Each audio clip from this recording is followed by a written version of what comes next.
Deus. Só o Senhor é Deus. Levante suas mãos e diga para os céus: só o Senhor é Deus. Eu não sei se você tem ideia do que Deus deseja fazer nessa noite conosco, mas eu tenho uma ideia no meu coração de que Deus fará valer a pena você estar aqui nessa noite para ouvir o que você vai ouvir e ter de Deus o bálsamo, o refrigério que você precisa ter. Eu anunciei que hoje eu estaria ministrando sobre como superar momentos difíceis, porque momentos difíceis todos nós passamos, amém? Mas muitas vezes nós não sabemos como superar os momentos difíceis. Hoje, se nós atentarmos bem e olharmos para o nosso lar, por exemplo, dentro da nossa casa, nós estamos vivendo momentos difíceis na criação dos filhos, de certa forma no relaxamento de como doutriná-los, de como ensiná-los a estarem agregados a Deus e aos princípios que são necessários para que eles tenham uma vida próspera e abençoada. Há muita ingratidão, há muita traição, e muitas vezes nós não sabemos como nos portar diante das várias situações que se apresentam no nosso dia a dia. E nós precisamos ter uma base sólida para estarmos firmes, para não nos deixarmos abalar pelas várias situações que nos constrangem, nos atingem em nosso dia a dia. Nós temos que aprender, como Paulo, a estar pronto a passar por qualquer situação, seja ela qual for, porque senão nós nos tornaremos vulneráveis às armas do inferno e sucumbiremos, não obstante conhecermos a palavra, termos um dia recebido Jesus como Senhor e Salvador e não vivermos a vida de Deus, a vida zóia, a própria vida de Deus, aquilo que Deus projetou para que nós vivêssemos. Então o desejo de Deus é que nós aprendamos a como viver uma vida plena, uma vida poderosa nele, e só a palavra dele pode nos dar um norte. Então esse é um momento bom, extraordinário, de nós ouvirmos de Deus direções, instruções e correções. Amém? E não precisa apenas ser crente. Se você é um amigo do Evangelho e você está aqui nessa noite, veio nos visitar pela primeira vez, você pode ouvir de Deus também, porque a palavra de Deus ela serve para todas as pessoas. A Bíblia diz que o sol ele nasce sobre maus e bons, a chuva desce sobre maus e bons, e os maus podem se tornar bons. Amém? A palavra de Deus tem o poder de fazer a transformação. Afinal de contas, se os irmãos acenderem aqui para a gente, nós estamos vivendo um tempo da restauração de todas. Vocês estão gostando disso aí? É o tempo da restauração de todas as coisas. Bem, às vezes eles têm uns problemas lá e apagam um pouco, mas não é porque eles querem. Mas está aí, o tempo da restauração de todas as coisas. Eu gostaria que durante o culto isso não fosse tirado daqui. Amém? Diga: Deus é bom. Então vamos ler a palavra? Vamos ler a palavra? É importante ler a palavra? Abre tua Bíblia no Salmo de número 127. Continua de pé por um momento, amém? Continua de pé por um momento. Salmo 127. Bendito seja o nome do Senhor. Deus é bom em todo o tempo. A minha Bíblia diz assim: se o Senhor não edificar a casa, se o Senhor não edificar a casa, em vão trabalham os que a edificam. Inútil vos será levantar de madrugada, repousar tarde, comer o pão que penosamente granjeastes. Aos seus amados ele dá enquanto dormem. Isso não é sério, irmãos, observarmos um texto como esse. Deveríamos, através de um texto desse, ter uma consciência que é melhor nossa vida estar nas mãos de Deus, porque estaríamos muito mais seguros, não envelheceríamos tão rapidamente, correndo de um lado para o outro, buscando as coisas dessa vida. Quando a Bíblia diz que o Senhor dá aos seus amados enquanto eles estão dormindo. Bem, isso não quer dizer que você vai dormir 24 horas por dia. Isso me diz que você tem a sua parte mas aquela parte que você não consegue porque não depende da sua força, é Deus quem faz.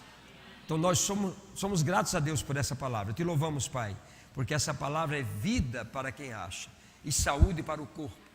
Ela é lâmpada para os nossos pés e luz para o nosso caminho. E é nessa luz que nós queremos caminhar nessa noite. Em nome de Jesus. Amém. Vocês podem sentar. Obrigado, irmãos. Estejam prontos. Qualquer momento eu chamo vocês. Diga: Deus é bom em todo o tempo. Amém. Deus é bom em todo o tempo. Então, como superar momentos difíceis?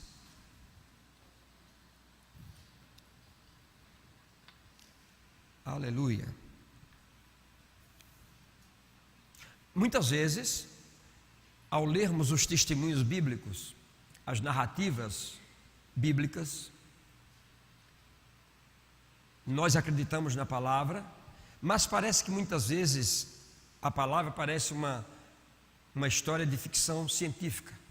Aconteceu lá com alguém, e quando você não experimentou na sua pele algumas situações, ou quando você experimentou, mas você não tirou nenhum proveito disso, a sua vida só declinou, você não dá valor às coisas que acontecem.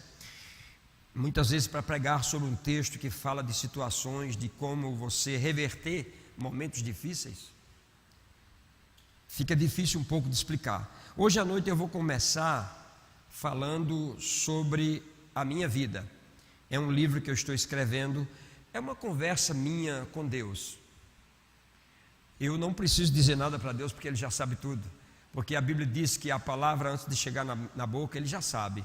Mas sabe aquela conversa que você quer ter com Deus? Das coisas que você viveu, das coisas que aconteceram? De fato são as minhas confissões, são os meus momentos com Deus, os meus embates, as minhas lutas, as minhas vitórias. Então eu estou escrevendo um livro, estou perto de terminar esse livro, mostrando os fatos que aconteceram com minha mãe. Muitos de vocês já conhecem muitas coisas disso. E eu nessa noite pretendo trazer como introdução alguns fatos que aconteceram na minha vida. Alguns que estão aqui comigo há muitos anos sabem, outros não sabem. E se você não sabe, você pode ficar sabendo nessa noite de algumas coisas que eu passei. Eu não vou contá-las em detalhe, eu vou deixar para contar no livro. Amém? Porque depois de contar no livro, aí as pessoas podem ver da forma que eles quiserem. Mas como superar momentos difíceis? Como fazer ressuscitar seus sonhos? Juntar os ossos que foram muitas vezes quebrados, desconectados? Como fazer com que os tendões se fortaleçam novamente, que os nervos criem uma estrutura, que criem carne e tomem forma? Como fazer com que esses sonhos recebam uma pele nova, se tornem belos, e recebam o espírito de vida e se tornem uma realidade na sua vida? Como fazer isso? É muito bonito ouvir sobre isso, mas nós precisamos aprender a fazer alguma coisa com isso. Hoje pela manhã nós ouvimos um pouco sobre restauração, e o ministro que estava ministrando aqui, ele mostrou que houve a necessidade de, quando Elias chegou no monte, o monte estava todo sujo. Aquele era o lugar onde ia se adorar, mas naquele altar se adorava de tudo menos Deus. Vamos olhar para dentro de nós hoje, para o nosso coração, para esse altar que nós temos por dentro. O que nós estamos adorando?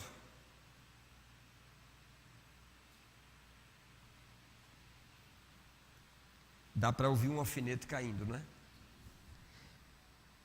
Como está o nosso altar?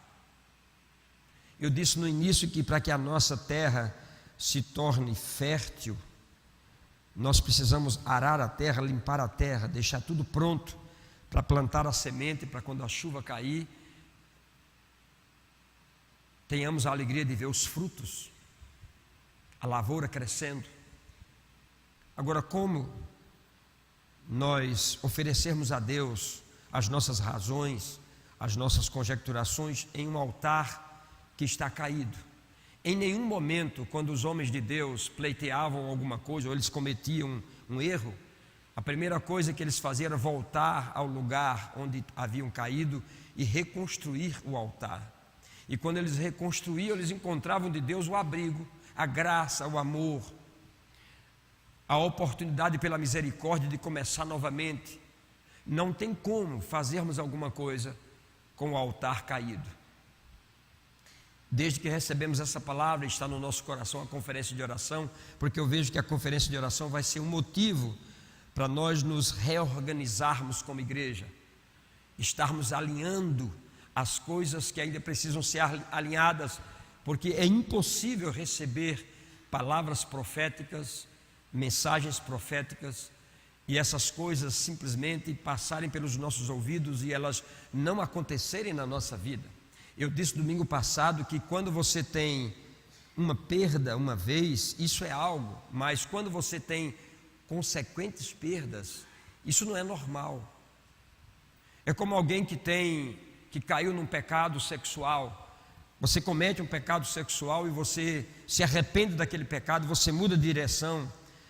Isso é uma coisa, mas outra coisa é quando você é recorrente, corriqueiro, uma vez, 10 vezes, 20 vezes. Isso já se torna uma maldição, o diabo já tomou conta disso. E nós precisamos sondar nosso coração para que as coisas na nossa vida não se tornem recorrentes. Nós temos que perceber quais são as coisas que muitas vezes nos amarram, nos sustentam e que a gente não pode caminhar. A Bíblia nos ensina isso profundamente. Domingo passado também falei um pouco sobre não deixarmos a amargura no nosso coração e até festejarmos quando alguém é promovido, quando alguém ganha alguma coisa, quando alguém passa em concurso. Nós deveríamos fazer uma festa, nós deveríamos nos alegrar e não conjecturar, bem, não sei, talvez isso tenha alguma coisa por trás, porque nós temos esse pensamento. Mas pastor, e se tiver alguma coisa? Não é da minha conta. A importância para mim é festejar quando você está bem, é me alegrar com você, é poder fazer alguma coisa. É como aquilo que eu disse, né? Muitas vezes você é aquele que tem 5 carros e você vai num sorteio e você ganha mais um carro, e você que está orando 20 anos por um carro, esse carro não chegou ainda. E aí você fica chateado porque alguém tinha 4, ganhou o 5º e você não tem. Em vez de você fazer isso, promova o primeiro tanque de gasolina dele. Isso vai mudar o nosso coração. Então nós devemos nos alegrar com as pessoas. A Bíblia diz para se alegrar com os que se alegram e também chorar com os que choram. É o ensinamento bíblico. Amém, queridos? Diga: Deus é bom em todo o tempo. Então vamos começar a restaurar o nosso altar, restaurar os oráculos de Deus, deixar o nosso campo de atuação limpo. Qual é o seu campo de atuação? Com que você lida no dia a dia? Esse campo precisa estar limpo. Não pode ter manchas. Tem que ser uma coisa que esteja conectada com Deus, bem conectada com Deus, para que as coisas possam acontecer. Amém? Então eu quero começar dizendo o seguinte: tudo que você já viu, tudo que você está vendo ou vivendo agora, não se compara com as coisas que você vai viver nos próximos 3 anos. Aleluia! Basta que simplesmente você confie no Senhor. Basta que simplesmente você restaure o altar de adoração, o altar de oração, o altar de louvor. Restaure, restaure-se por dentro e por fora, para que Deus possa atuar, para que Deus encontre lugar para abençoar a sua vida. Amém?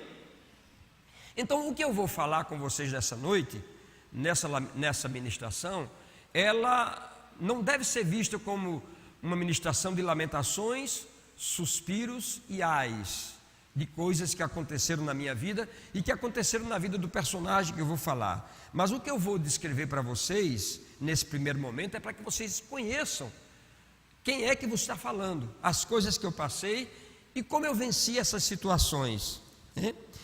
Eu sou uma daquelas pessoas que eu teria todos os motivos que você possa imaginar para não estar aqui e achar que a vida não vale a pena.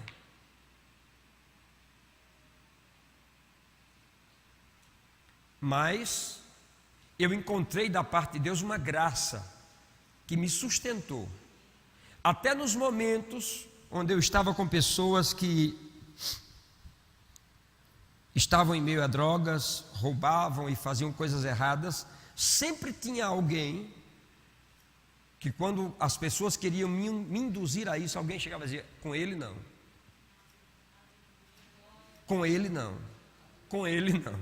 Sabe, Deus sempre vai apresentar alguém junto de você em momento que pessoas estiverem querendo manipular a sua vida. Para isso você precisa confiar no Senhor. Confia no Senhor de todo o teu coração.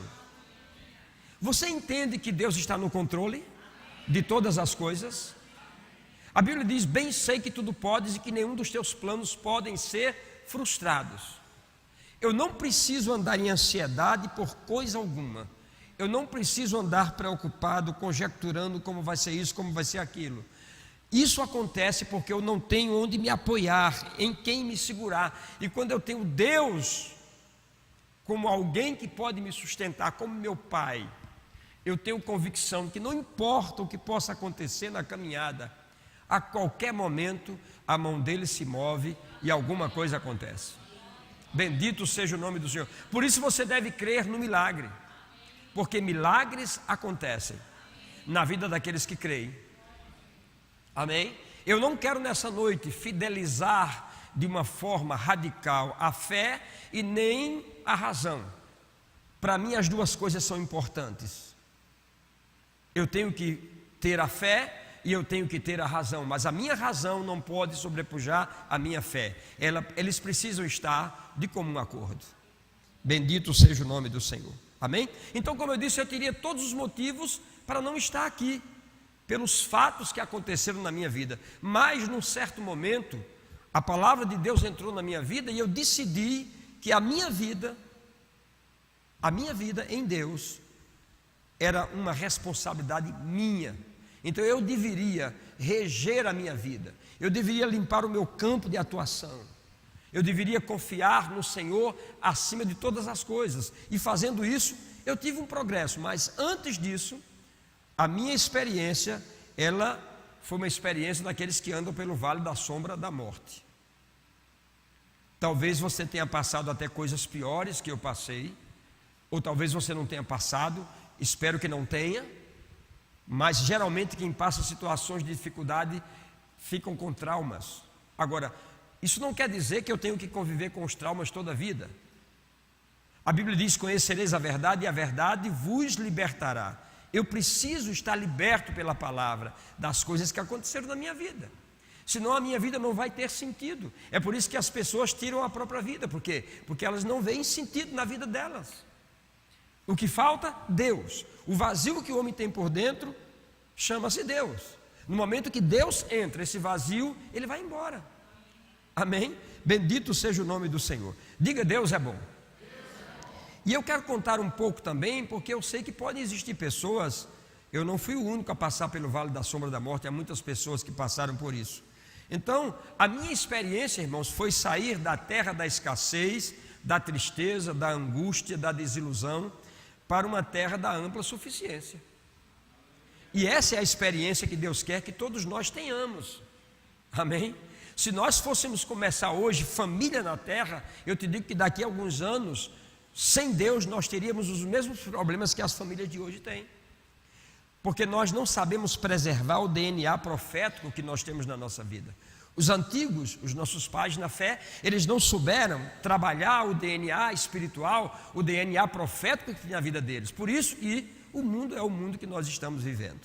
Bom, mas para que haja cura na sua alma, se assim for necessário nessa noite, eu preciso começar dizendo a você o seguinte: ao longo dos anos eu carreguei muitas situações de traumas na vida, e não foram poucos.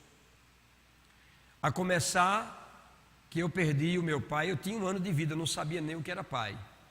Com 1 ano de vida eu perdi meu pai.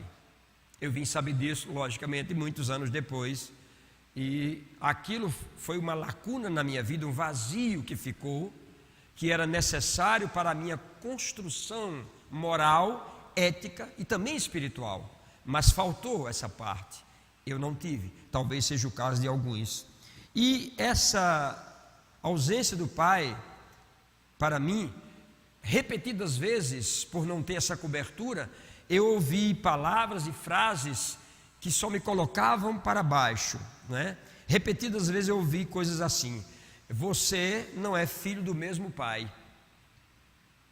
Eu não preciso dizer de você de onde veio isso, porque na nossa casa houveram 2 pais, os pais dos meus primeiros irmãos e o meu pai.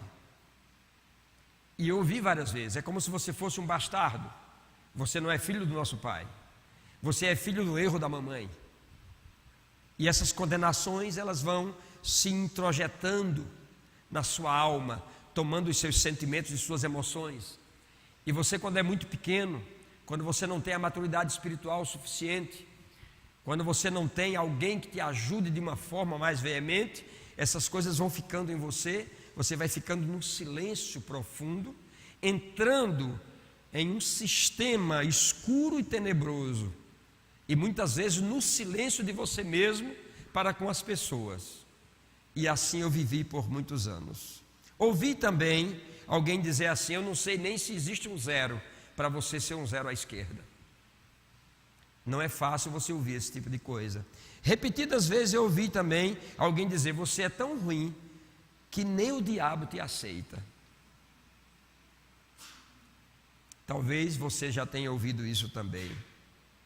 Uma das frases mais difíceis que eu ouvi, que no momento que eu ouvi não entendi, mas depois que eu li sobre aquilo que eu entendi, quase que eu morro.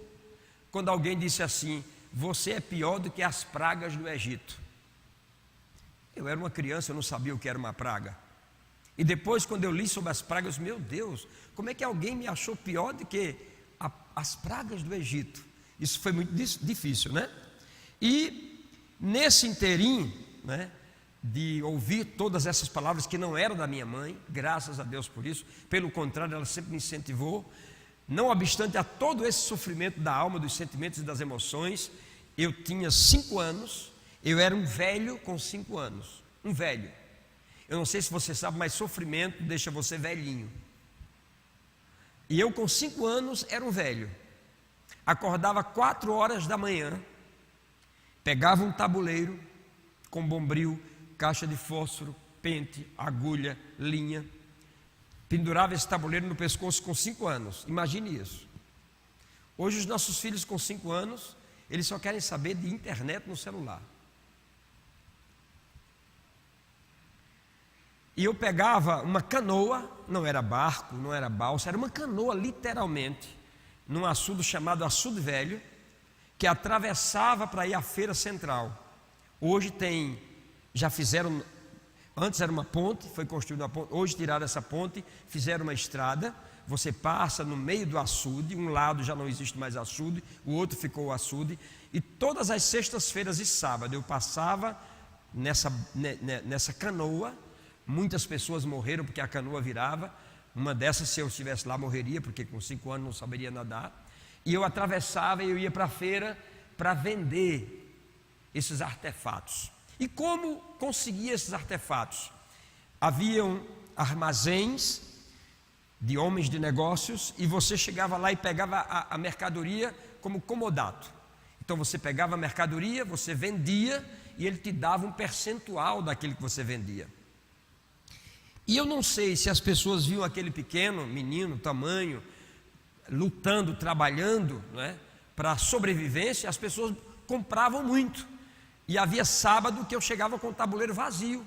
E quando eu ia prestar contas, o homem dizia: olha, eu não vou te dar essa comissão toda, você é muito pequeno para receber esse dinheiro.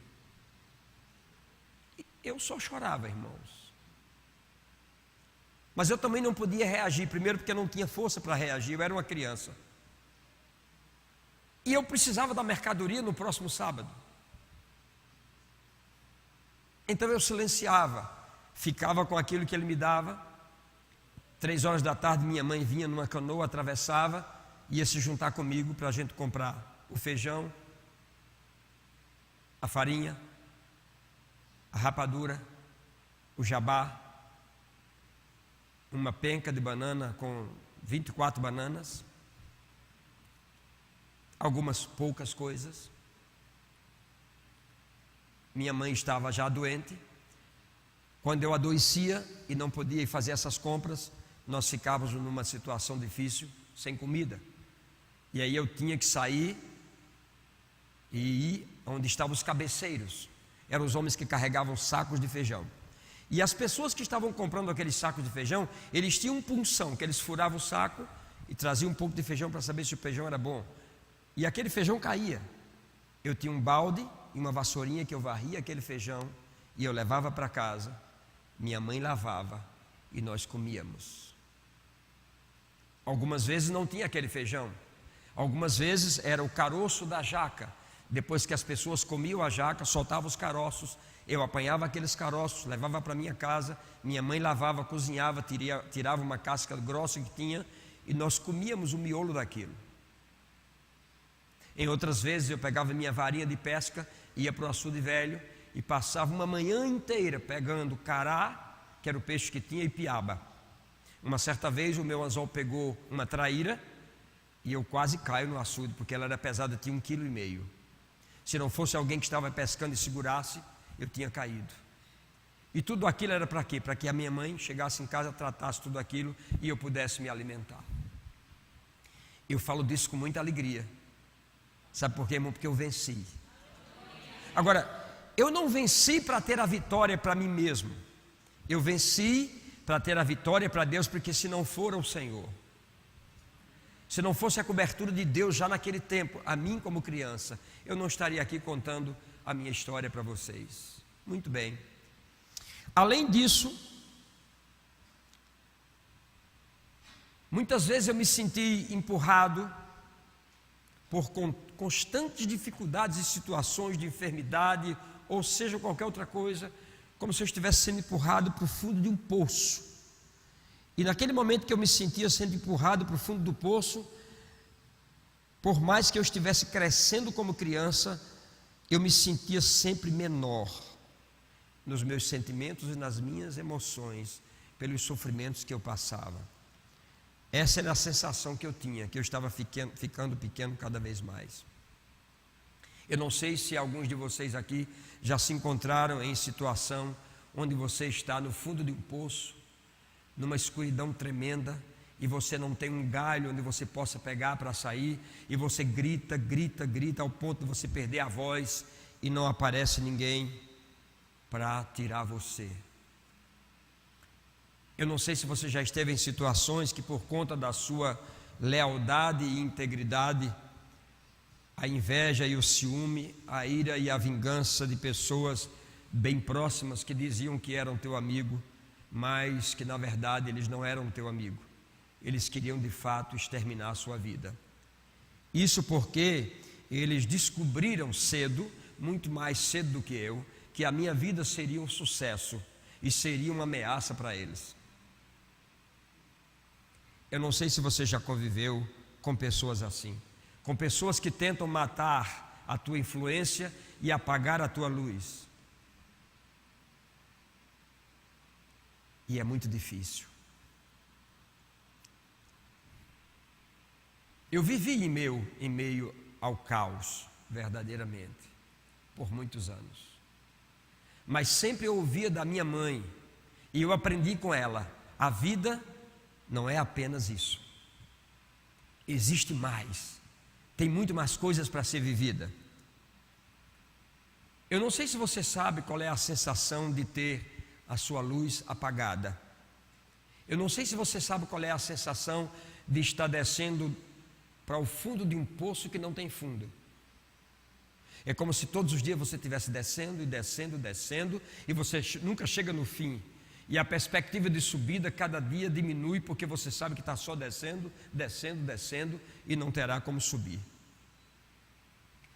Mas sempre eu tive uma consciência interna em mim, de que a vida não era apenas aquilo, que existia algo mais, que chegaria um momento em que todas essas coisas, elas poderiam passar. Mas eu também percebi muitas vezes que era como se o oxigênio dos meus sonhos estivesse sendo sugado. Alguém estava tirando, roubando o oxigênio dos meus sonhos. E eu queria sonhar, e parece que eu queria acordar também para não sonhar. E eu ficava entre esse dilema e as palavras da minha mãe, que sempre foram palavras muito positivas. Ela sempre me dizia: nós vamos sair dessa, nós vamos vencer, nós vamos vencer. Bem, o tempo passou e eu cresci. E toda essa fase que eu vivi foi ouvindo da mamãe as palavras de Deus, mas no meu coração nunca uma decisão foi tomada.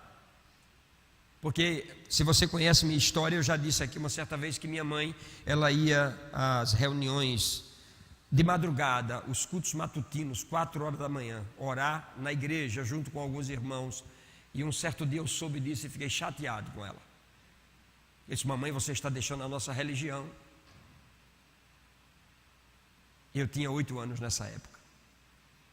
E eu pedi para ela: nunca mais vá. E nunca mais ela foi aos meus olhos, mas ela ia todos os dias, porque eu acordava só às 6h30. E quando eu acordava, ela já estava em casa. Ela nunca deixou de preservar os fundamentos que ela aprendeu. E aí então eu cresci e eu comecei a conviver com pessoas. E eu entrei no ministério muito cedo. E entrando no ministério, eu comecei a encarar uma luta com pessoas que eu amei, pessoas que eu ainda amo, pessoas que eu me tornei pai para elas, pessoas que eu fui conselheiro, pessoas que eu abri meu coração e compartilhei sonhos e visões, pessoas que eu abençoei da forma mais honesta e ética que eu pude, e fui traído por essas pessoas. Fui ignorado, desonrado e esquecido. Como você sobreviver a tudo isso? Como eu disse, eu não pretendo com essa narrativa apenas contar atos heróicos da minha existência, dizendo que eu tenho toda a fé do mundo. Mas isso é apenas para mostrar para você que é possível você viver uma situação de caos e você sobreviver a tudo isso. Não quero ser também racional no total. Bendito seja o nome do Senhor. Então, como superar momentos como esses? De você estar caminhando com pessoas que querem te ver pelas costas, mas na frente elas batem em você e abraçam como se tudo estivesse bem. Mas de fato, de repente você começa a perceber que essas pessoas, elas não têm a mínima consideração. Elas estão aí atrás comentando sobre você nas casas, no almoço, e quando elas se encontram com você, parece que nada aconteceu. Enquanto você não sabe disso, não há dores. E quando você descobre? Quando você começa a perceber isso? Todos nós passamos por situações assim. E o que fazer para nós passarmos por isso íntegros, para realizarmos os sonhos que Deus tem para a nossa vida? Agora, seria eu a única Coca-Cola do deserto? Não. A Bíblia tem um personagem chamado José, um jovem íntegro, que aos 17 anos começou a ter sonhos, como todo adolescente, como todo jovem. E os seus sonhos, era-lhe mostrado que ele estaria sempre acima dos seus irmãos. E os irmãos começaram a ter medo porque José, ele é filho da relação de Jacó com Raquel, que é de fato a mulher que Jacó amou. Quando ele foi enganado pelo seu sogro, ele trabalhou 7 anos duro para ter Raquel. E no dia de núpcias, ele cometeu uma falha, ele bebeu, dormiu E quem acordou do lado dele foi Lia, a irmã mais velha. E quando ele acordou, tomou um susto. Jacó disse: você Jacó habitou com ela, agora se você quiser a outra, são mais 7 anos. E ele trabalhou mais 7 anos para ter aquela que ele amava. Então ele tem filhos com Lia, mas agora ele tem um filho com Raquel, que é a mulher que ele ama. E já era um filho da sua velhice. Eu não sei se alguém aqui como eu tem um filho da velhice, mas o filho da velhice é diferente do filho da mocidade. Você tem mais aproximação, você quer conversar, é diferente, é como alguém que não teve e tem hoje neto. Você faz tudo por eles. Parece que é um amor diferente, não dá para explicar isso. E Jacó tem esse menino, e ele olha com olhos diferentes. Ele faz uma túnica para ele, profeticamente, mostrando que é uma túnica que no futuro os príncipes, os filhos dos reis, usariam aquela túnica. Elas fariam dos filhos dos reis príncipes, e eles seriam diferentes. E os irmãos de José tinham medo de que todo aquele tratamento que o pai dava a José pudesse levar ao pai a pegar todo o prêmio da progenitura e passar para José. Então esse medo fez com que os irmãos tivessem dele inveja, ciúme, e começassem a tratá-lo de uma forma diferente. Abra sua Bíblia comigo em Gênesis capítulo 37, para a gente começar a terminar.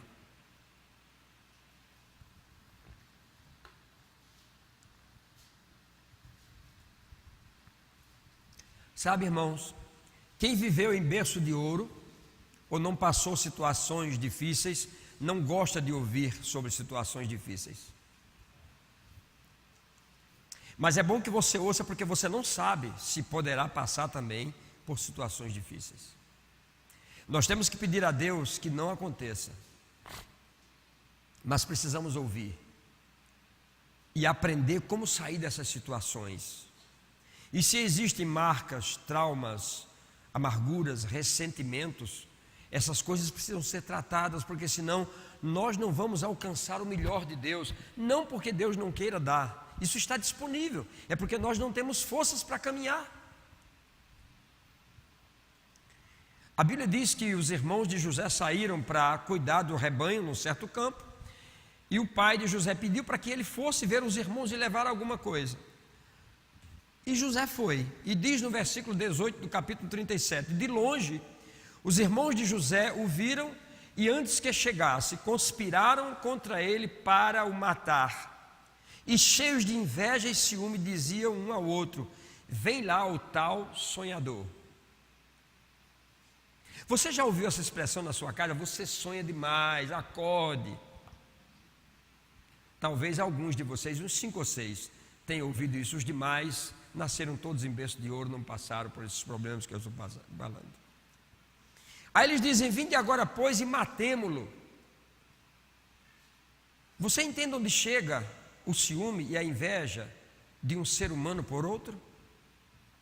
Matemo-lo e lancemo-lo numa dessas cisternas, e diremos ao nosso pai: um animal selvagem o comeu, e vejamos em que se dará os seus sonhos. Eles pensam em matar José.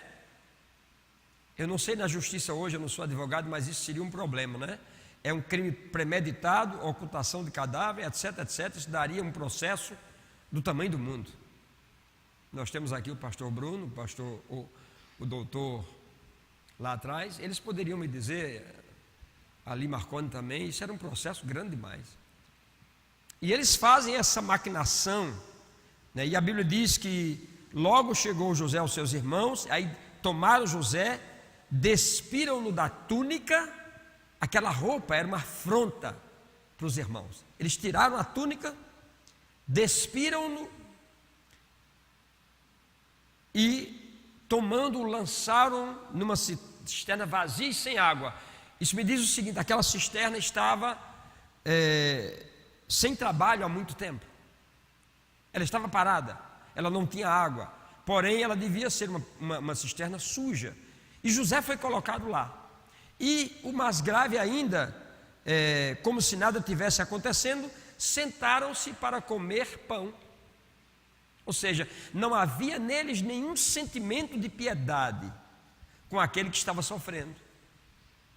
E às vezes nós não conhecemos essa história de José, mas lá na frente, quando as contas começam a chegar, as duplicatas chegam, e elas não chegam em 10 vezes, elas chegam uma vez só e com o juro do tempo todo.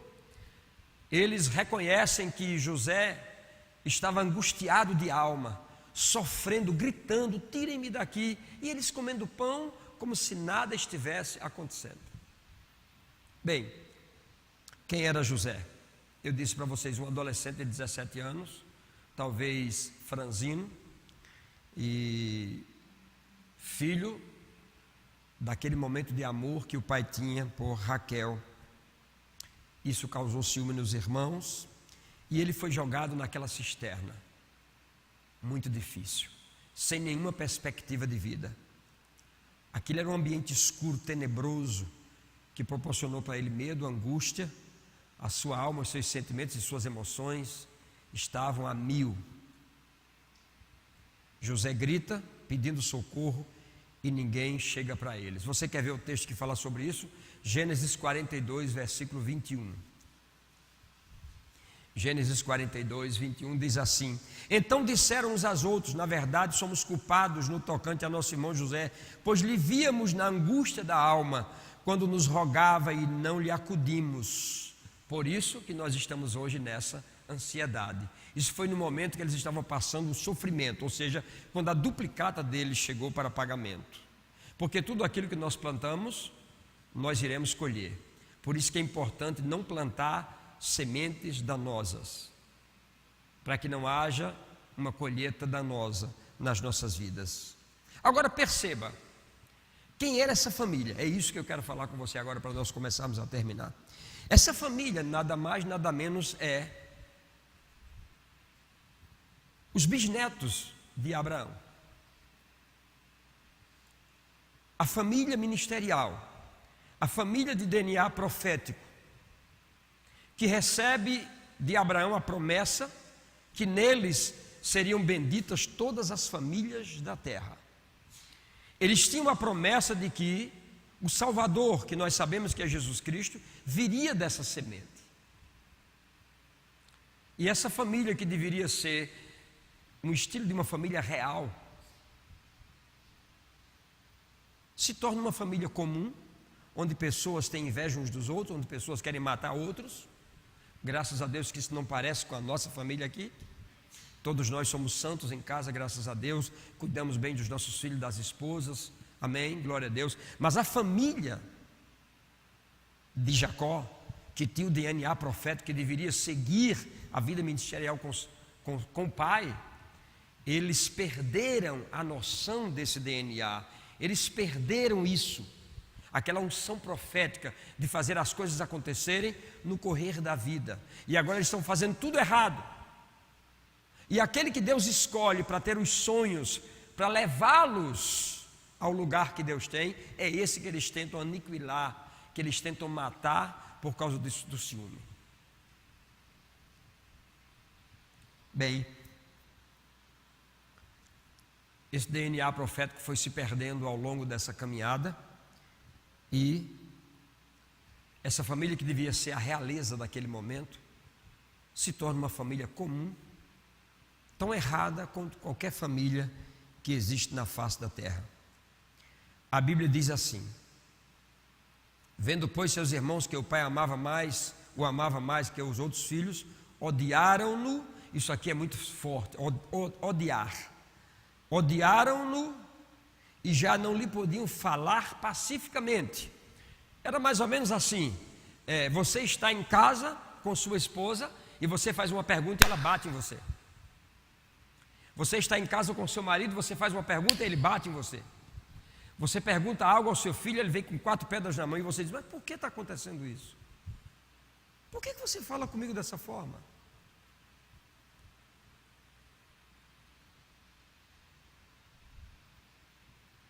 Porque não existe paciência. Ei, eu errei pela primeira vez com você e você já está me desqualificando como se eu vivesse a vida toda errada? Será que dá para nós começarmos a entender que nós também temos um DNA profético dentro de nós? Que nós nascemos para ser embaixadores desse reino e nós temos uma tarefa de continuidade daquilo que Jesus fazia, nós temos que fazer também, mas nós temos que colocar a nossa família numa roda e tratá-los, para que nós não nos agridamos uns aos outros e vivamos uma vida abençoada e pacífica, porque vivemos armados. Não podemos fazer uma pergunta, não podemos contar uma história que os nervos já ficam vermelhos, os sentimentos afloram. Por que isso?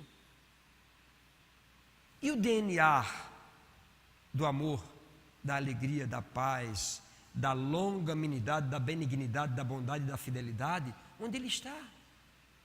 É o mesmo DNA que nós temos. Queiramos ou não, a proposta para nós é que seríamos famílias benditas do Senhor. E Deus não retira essa palavra profética de nós. Nós é que vamos retirando os benefícios dessa palavra pela nossa forma de trabalho uns com os outros. Nós não temos a paciência de relevar em família um erro do outro. Agora, claro, eu sei que isso não é fruto de um momento, é o estresse do tempo, coisas que você vai juntando, e um dia você se torna como uma panela de pressão, você explode. Ei, mas se lembre que do outro lado tem alguém.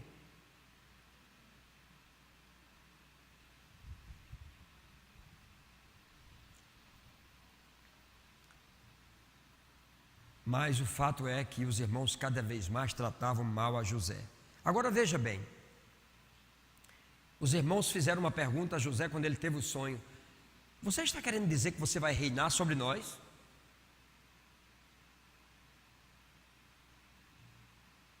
Olhe desde Rubens até o último que nasceu de Lia e veja se não somos nós os detentores da bênção. E você está dizendo que nós somos os feixes que se dobram para o seu? Por que nós temos problemas de que pessoas se tornem maiores do que nós?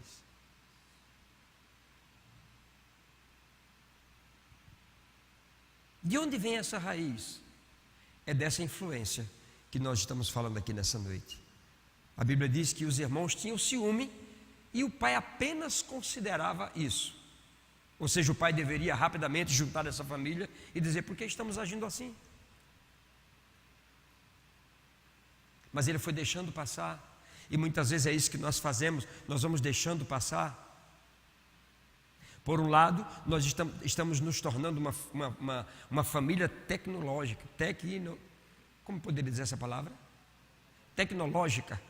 A nossa casa tem bons computadores, tem muito celular, tem tudo isso, e os filhos estão no celular, a mãe está no celular, o pai está no celular, nós não conversamos, nós não trazemos direcionamentos. Tudo que eles querem a gente dá, porque a gente não tem tempo para eles, e vamos deixando passar. Estamos criando uma geração cujo DNA não é mais o DNA de Deus, mas é o DNA da natureza terrena, que vai levar a outras gerações, porque casamentos e casamentos vão surgir, e daqui a pouco nós seremos um povo deficitário, doente, sem nenhuma perspectiva de melhores dias.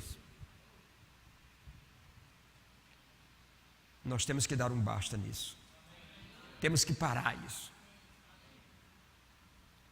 Talvez a mensagem hoje à noite você queria ouvir sobre prosperidade, a chuva está chegando, você correr e dançar, mas essas coisas só virão se essas coisas forem consertadas. Se essas coisas não forem consertadas, nós não poderemos atingir aquilo que Deus tem para nós. Mas aí tinha um irmão de José chamado Rubem, e a Bíblia diz que ele teve pena. Ele não foi lá tirá-lo da cisterna, mas ele teve pena dele. E quando os irmãos disseram assim: vamos matar, ele disse: não, matar não. Não, matar não. Porque lá no coração de Rubem ele intentava devolver José ao pai, porque Rubem sabia que matar José era matar Jacó. Era o filho da velhice. E um dos consolos de Jacó, quando ele perde José para o tempo, foi Benjamim chegar.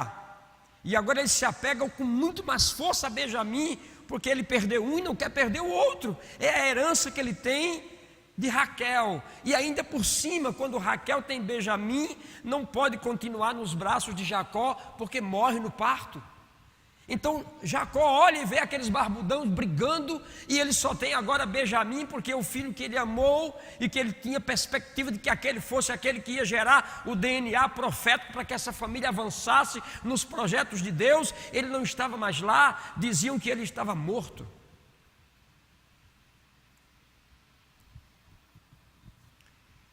Aí ele está lá no calabouço. Bem, eu não sei qual é a sua cisterna.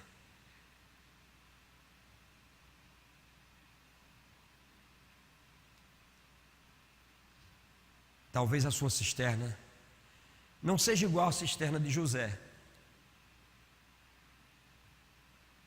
Talvez a sua cisterna seja a cisterna de um filho que tem desprezado tudo aquilo que você deu de carinho e amor para ele. E você está nessa cisterna. Talvez a sua cisterna seja mais dramática do que essa. Talvez a sua cisterna seja aquela cisterna de quando você era jovem, começando a vida, seu pai lhe jogou na cama e estuprou você.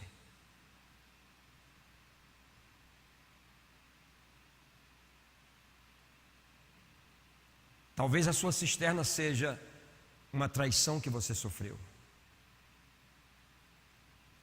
Talvez a sua cisterna, nesse momento, seja uma vida que não anda, seja medos, traumas, angústias. Talvez a sua cisterna seja a cisterna da insônia, que você não consegue dormir.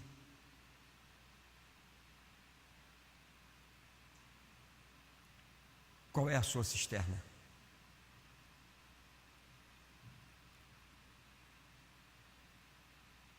E alguém que te colocou lá, te colocou para matar você e esconder o corpo. Mas de repente apareceu um Rubens e disse: matar não.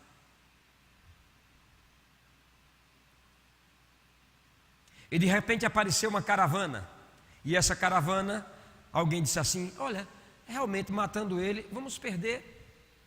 Então vamos fazer o seguinte, vamos vendê-lo como escravo. A gente ganha um dinheiro. Diz ao pai que um animal o pegou e está tudo bem. Um plano traçado contra José.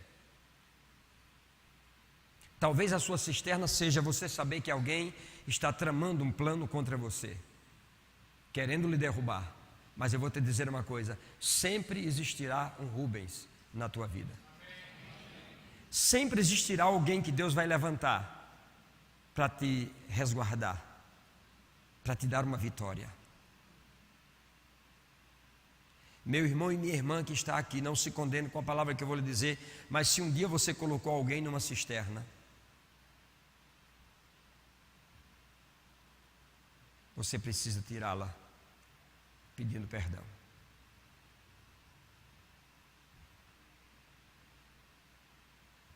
Porque você não sabe o dia de amanhã.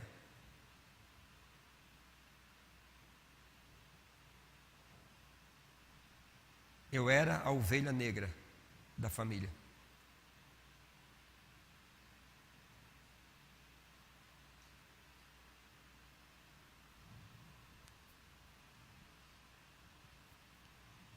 E meu irmão mais velho já dependeu de mim.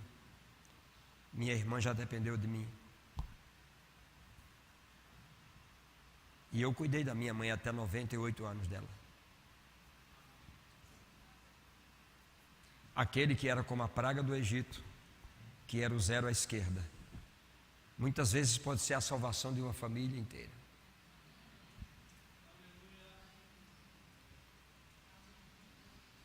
Então, ao invés de murmurares, canta um hino de louvor a Deus. Por mais difícil que seja a sua situação, saiba que Deus está no controle de todas as coisas. E se você está vivendo com o DNA profético de Deus, haverá um momento que todas essas coisas irão passar. Eu sei que não foi fácil para mim, eu sei que não foi fácil para José. José foi tirado daquela cisterna, despido. A Bíblia diz que ele agora foi vendido como escravo.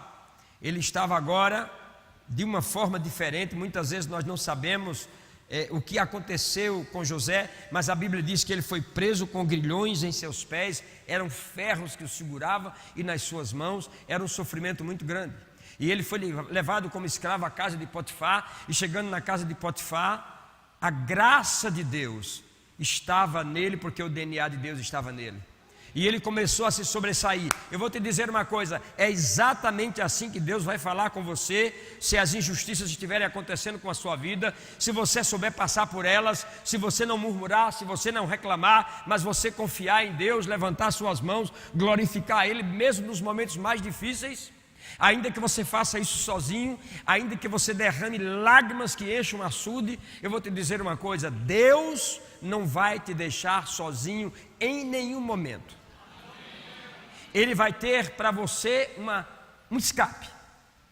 Quando você menos esperar, as coisas começam a acontecer. E na vida de José, as coisas iam de mal a pior. A mulher de Potifar bota os olhos em cima dele, ele agora é o senhor da casa. A mulher bota os olhos em cima dele e vai em cima dele. Mas José tinha no coração o DNA de Deus. Ele disse, como posso fazer isso com o homem que me deu guarida nessa casa? E como poderia eu atentar contra você, atentando contra o meu Deus? Pessoas que têm DNA de Deus, elas sabem fugir das situações que vão macular o DNA profético que elas têm. E foi pior, José teve que fugir. Prenderam, levaram para o Egito, 22 anos numa prisão. Mas o cara era tão abençoado que quando ele chega na prisão, o carcereiro se agrada dele. E ele agora é o chefe dos presos. Não tem jeito. Por mais que tentem apagar sua lâmpada e matar sua influência, Deus ainda é Deus.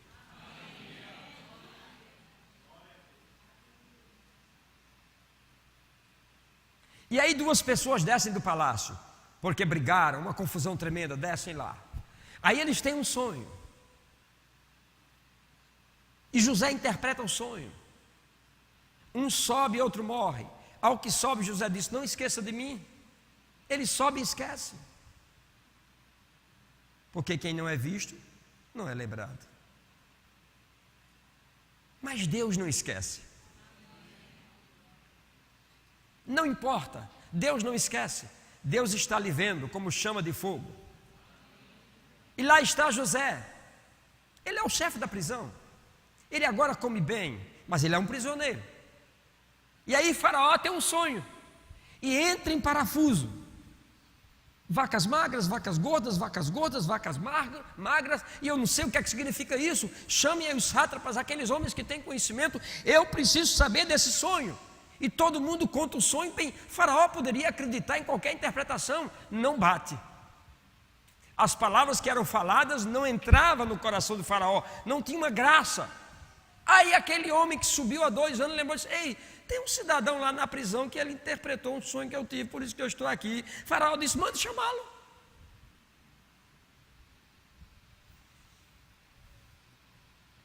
Aí dá um banho em José, faz a barba, veste uma roupa bonita e ele sobe. E eu posso te provar que ele não tinha nenhuma intenção de ficar lá. Mas Faraó conta o sonho.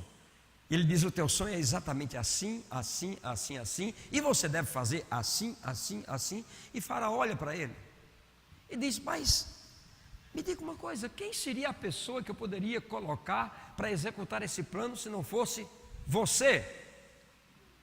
E em segundos, do dia para a noite, o prisioneiro, o homem machucado, o homem que foi jogado no poço, recebe um anel no dedo e é o segundo homem mais forte do Egito.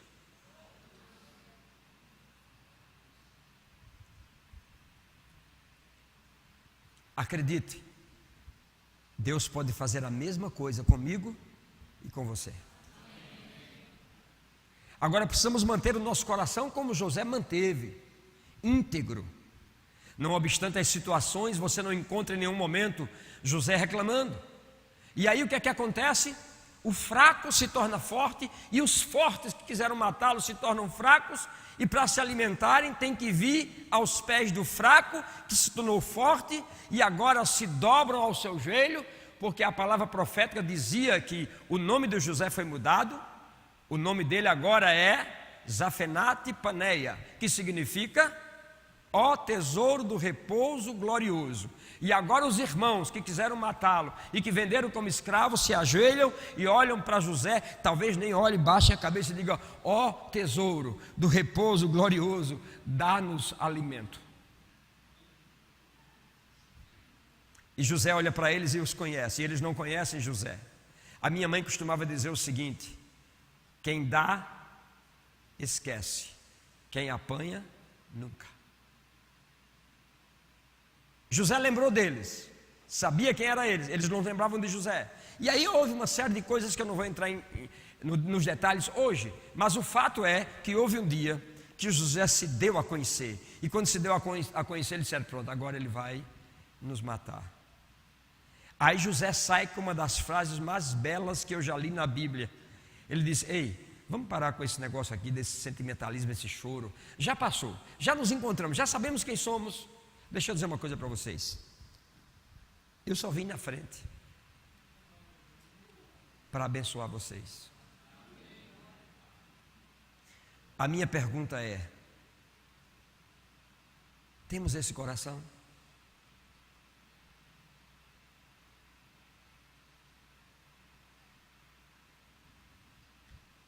De abençoar quem nos traiu, quem nos negou, quem tramou contra nós? Temos esse coração? Se não temos, querido, é o coração que temos que ter.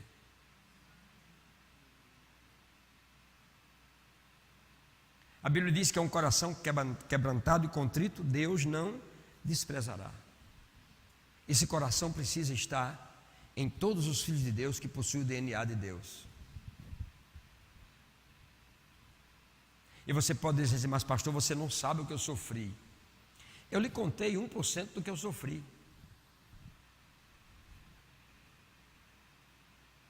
Eu não desconsidero que o seu sofrimento tenha sido maior do que o meu, mas eu sei o que eu sofri. E eu sei que eu estou aqui nessa noite contando para vocês isso. Não é contando a minha vitória, mas é contando a vitória da misericórdia e da soberania de Deus sobre a minha vida. É por isso que Deus tem nos sustentado até os dias de hoje e vai continuar sustentando. Decepção com pessoas temos sempre.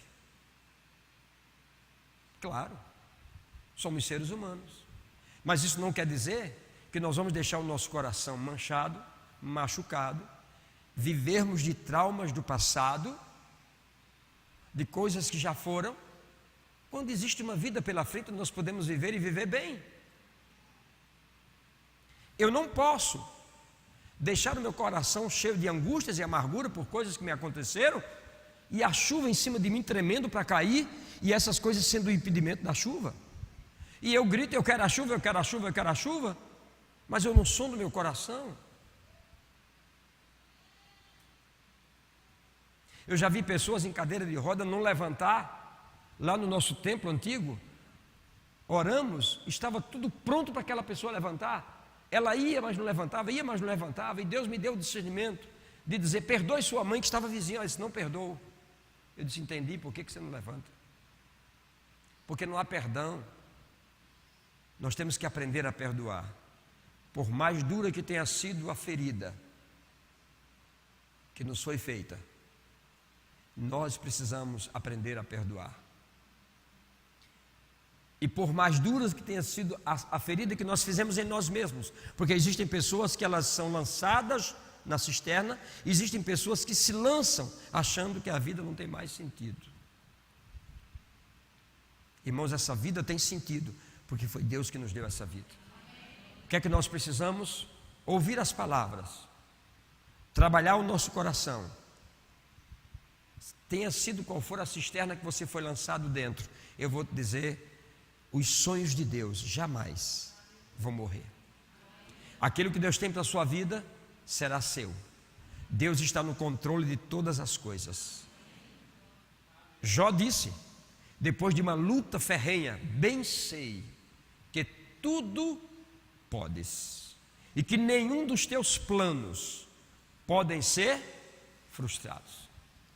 O texto que nós acabamos de ler, de Salmo 127, diz que a herança do Senhor são os filhos e o fruto do ventre, o galardão. Quem é o seu filho que você não pode chamá-lo pelo nome, ainda que ele não esteja presente, e dizer: venha, filho. Você não nasceu para o inferno, você nasceu para o céu, porque o fruto do ventre é o galardão de Deus, e galardão de Deus não vai para as trevas. Ao invés de você reclamar, murmurar, ei, chama todos os dias, como é o nome dele? Chame-o pelo nome, chame-o pelo nome. Seja qual for a situação difícil que você passar, chame pelo nome, resolva isso, deixe o seu coração livre, quieto, tranquilo.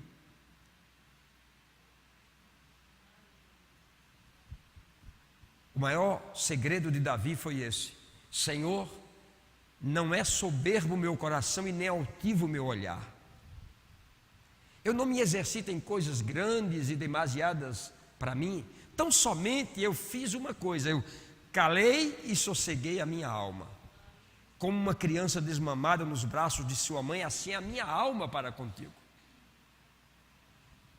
Tenho certeza que ainda te louvarei. Que essa seja a minha e a sua oração. Pelas várias situações que passamos ou passemos ainda, que acima de tudo nós nos levantemos com as mãos para o alto, dizendo ainda: só o Senhor é Deus. Como sair das situações difíceis? Dizendo para você mesmo: só o Senhor é Deus. A minha mãe me preveniu, assim como Paulo preveniu a igreja, escrevendo em Atos. Ela disse: filho, na caminhada vão acontecer muitas pedras no seu caminho. Você terá no seu caminho pedras grandes e pedras pequenas. Mas não rejeite as pedras. E eu digo todos os dias: Senhor, eu sei que tudo podes e que nenhum dos teus planos podem ser frustrados. Então eu não preciso andar armado, nem preocupado no que estão pensando ou dizendo. No momento que Deus quiser que eu saiba, eu vou saber. Mas eu não vou saber para retalhar, eu vou saber para orar por essas pessoas, para amá-las mais ainda. É assim que nós devemos viver. É assim que a nossa vida vai estar aberta, livre, o campo fértil vai começar. José nunca desistiu dos seus sonhos, porque os sonhos de Deus jamais vão morrer. José jamais deixou que a amargura e os ressentimentos tomassem conta do seu coração. José jamais permitiu que vingança corresse em suas veias. Nas veias é só sangue. Ele continuou determinado a viver as imagens que os seus olhos viram. Também José nunca pensou em apenas sobreviver, porque ele já era um homem próspero de coração.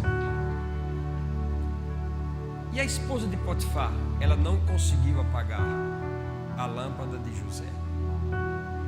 Aquilo foi apenas uma mentira, mas lá na frente você vai ver que José se sobressaiu. A nossa vida, irmãos, não é para ser um cometa que vem e passa, as pessoas viram ou não e acabou. Não é assim. A Bíblia diz que nós somos seres eternos. Nós viemos para nunca morrer, e no nosso espírito jamais morreremos. creia no que eu vou lhe dizer. Os sonhos de Deus sobre a sua vida jamais vão morrer. Não importa quantos anos tenha que você recebeu uma palavra profética, uma promessa de Deus, comece a regar isso com a água da confissão. E você vai ver que a qualquer momento isso vai brotar como uma árvore e você vai poder usufruir dos frutos que a sua posição tomada corretamente vai lhe dar. Obrigado, Senhor, no nome de Jesus, por tua palavra, por tua graça, pelo discernimento que temos do teu amor e do teu cuidado para com as nossas vidas. Obrigado, Senhor, porque você nos amou primeiro e nós queremos de fato nos sentir a cada dia, não obstante as situações adversas que possam surgir, e esse amor que você colocou no nosso coração, que derramou com o seu Espírito, nós possamos senti-lo se multiplicando a cada dia. Nós não estamos sozinhos, nós estamos protegidos. Não importa o que temos passado no tempo que passou, o que temos passado no tempo presente ou o que viemos passar no tempo futuro, a tua mão está conosco, o teu braço forte tem nos sustentado, a tua graça, ela é maior que a vida e ela está sobre nós. Por isso nós te oramos e te agradecemos, te pedindo uma semana próspera e abençoada, que possamos refletir e pensar no melhor que você tem para cada um de nós. É a minha oração, Senhor, em nome de Jesus.